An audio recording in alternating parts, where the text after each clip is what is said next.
Welcome to Greg Hansen's Video Notebook. I'm Star Sports editor Ryan Finley, joined by Greg Hansen. Greg, it says in the little title here, Greg and Ryan talk about Arizona versus Oregon State. We have to, even though Oregon State stinks. I'm not sure there are a ton of storylines Saturday at Arizona Stadium. But it's one of 12 games, so we have to break it down. What are you expecting? I think the players feel like we feel, even though the coaches are pounding it into them. Right. You can't overlook this team. They're going to overlook them. Right. And it's still not going to be a good game. I can't imagine Oregon State making it a game. This is a team that got everybody, or this is a team that was so bad that the coach walked away, forfeiting millions upon millions of dollars.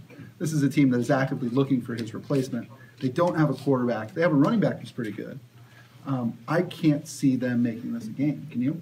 No, I think Arizona will score 50 points, even if they are kind of disinterested at the beginning. You can pad your stats in this game.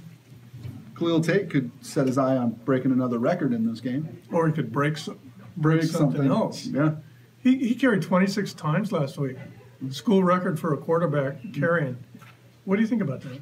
I don't know. I think that if they were smart, he'd be standing on the sidelines with a clipboard in his hand for the second half on Saturday. Not to say that it's going to be one of those games. Yeah. You can never assume a 40-point win in Pac-12 conference play. The league is too tough.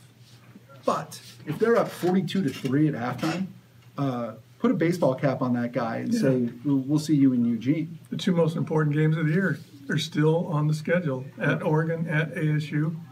And that's a tough finishing schedule. Mm-hmm. Greg, you lived in Corvallis and covered Oregon State. They were so bad. They were 1-10, 1-10, 1-10. Who's their coach? Craig Fertig, then he got fired, and they hired Joe Arizona, who was worse. Joe Arizona, NFL special teams coach? Yeah. Joe Arizona? He was an assistant at Tennessee. They popped him off the map, and no one had ever heard of him. Can they be successful long-term in football? A. B, who do they need? Who is a good fit culturally there as they try to replace Gary Anderson? Not Les Miles. Okay. They got to have, I think, young and eager, not Les Miles. Okay. They have a guy who's young and eager right now. Their acting head coach. Yeah.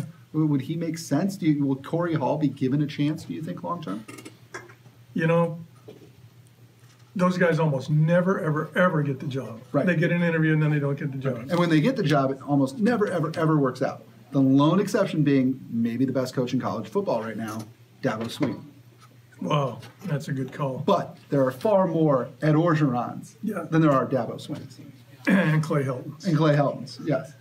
I don't think they'll hire him.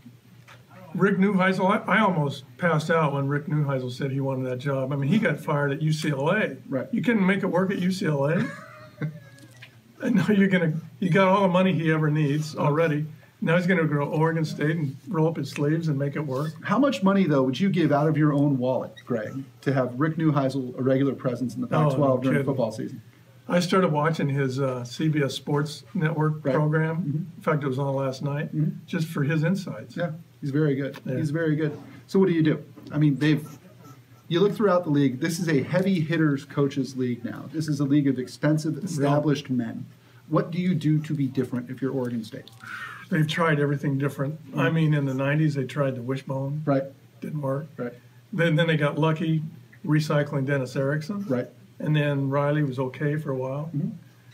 They're really in a spot of trouble. I mean, they could be bad for another 5-year cycle. Even if a new guy comes in and recruits well, they're in trouble. And it's not like there's a hot young coach in the West who makes sense.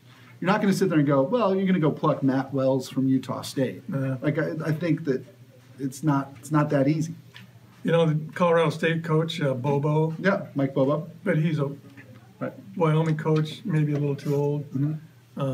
You're right. And usually you pluck a guy out of the West, and the Boise State coach no longer is that attractive. Oh, and I think that if Brian Harsin were to go somewhere, he'd probably go someplace better than.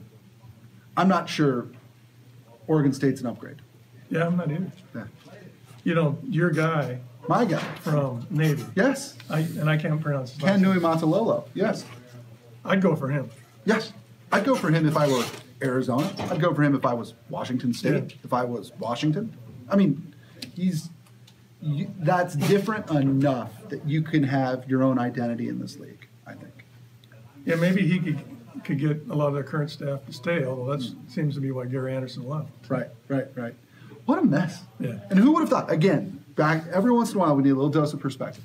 Who would have thought September 15th we'd be talking about Arizona, Oregon State, and what a mess Oregon State is, and what a model of on-field and off-field excellence Arizona has become. It's baffling.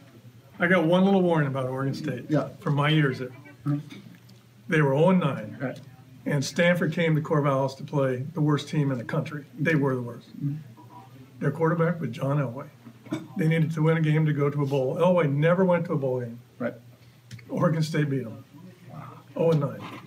Beat John Elway. Did they tear down the goalposts? No, there were so few people there, they couldn't get enough strength to tear them down. Was it cold?